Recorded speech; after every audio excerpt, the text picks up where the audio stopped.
Hello students, मैं doctor Harish Kumar Sablania, government college Kota.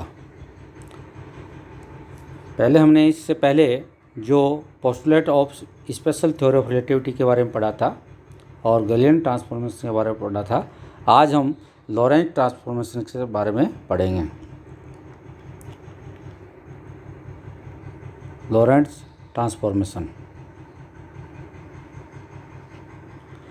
Laurent transformation में हम देख रहे हैं, suppose that S and S dash be the two inertial frames of references.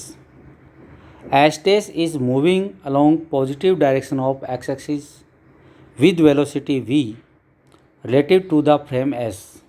Let T and T dash be the time recorded in two frames.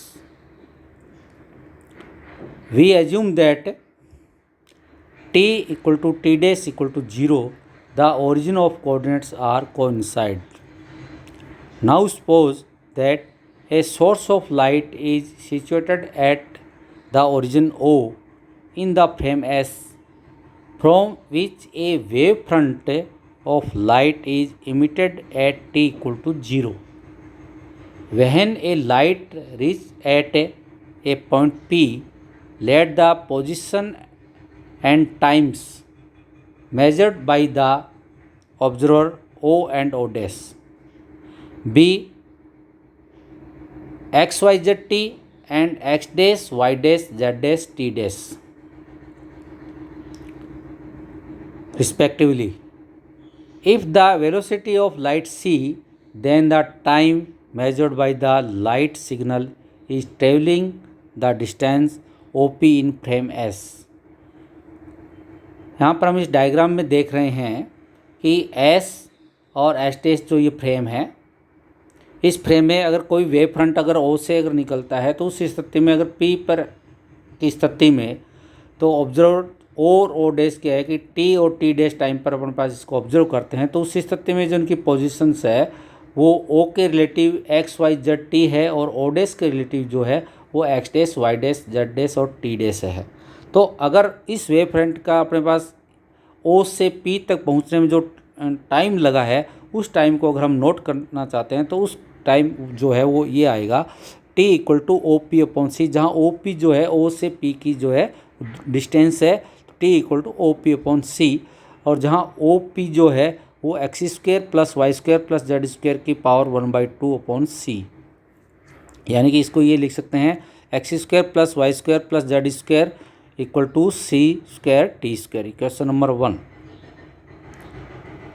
According to the special theory of relativity the velocity of light will be C in the second frame S dash.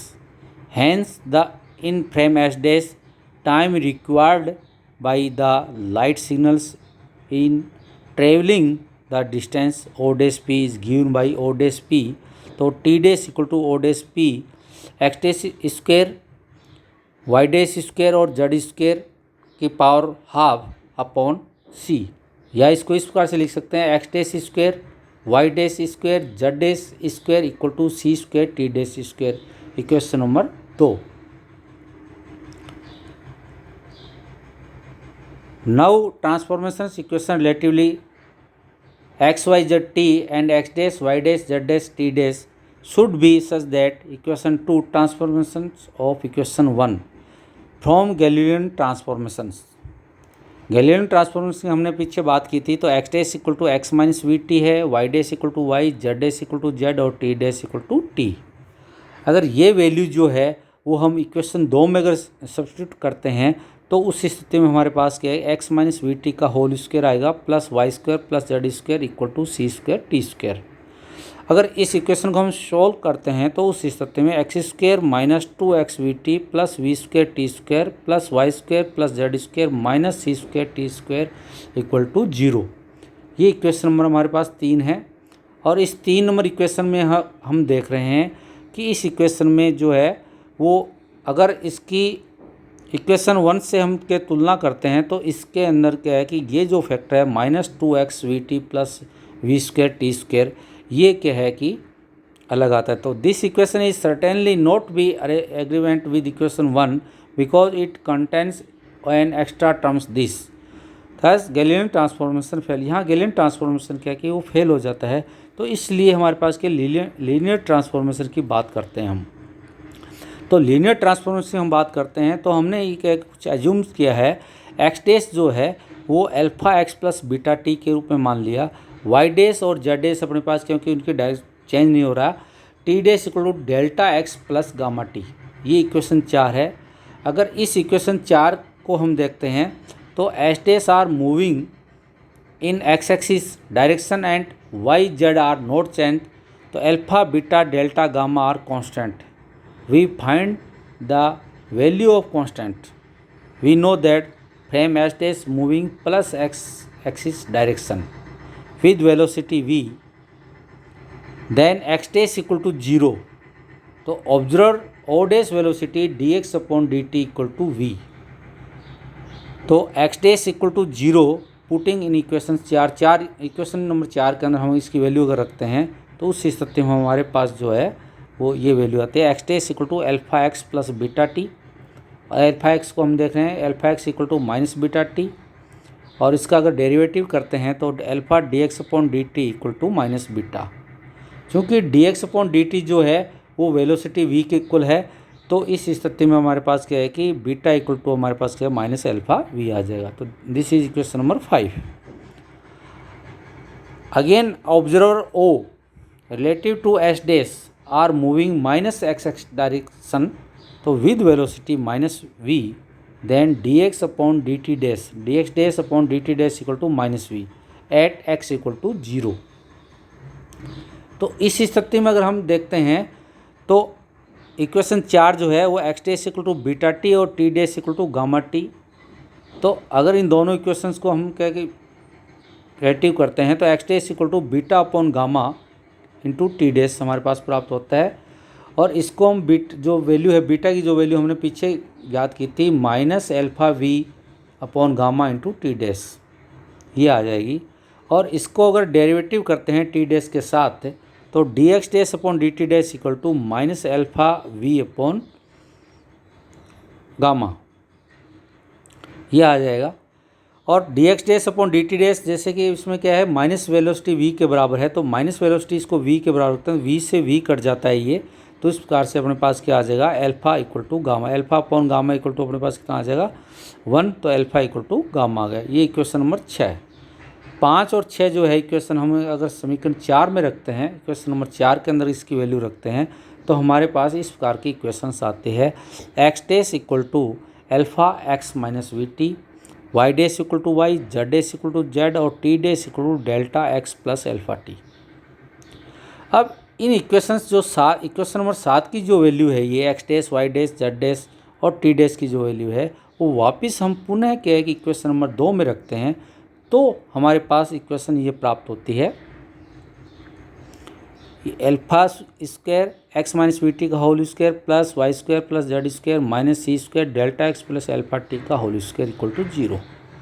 अगर इसको हम पूरा open करते हैं तो open करने के पश्चात हमारे पास क्या कि ये वैल्यू आती है इसकी, एक्स स्क्वायर का हम फैक्टर निकाल लेते हैं, एक्स का फैक्टर निकाल लेते हैं और जो टी स्क्वायर का फैक्टर निकाल लेते हैं, तो X square alpha square minus सी स्क्वायर डेल्टा ये आ रहा है अपने पास, और x का जो एक्स टी का अपने फैक्टर है वो इसमें -2 alpha square we -2 C square delta alpha और plus Y square Z square minus T square के साथ हमारे पास ये वैल्यू आ रही है alpha square C square minus alpha square we square.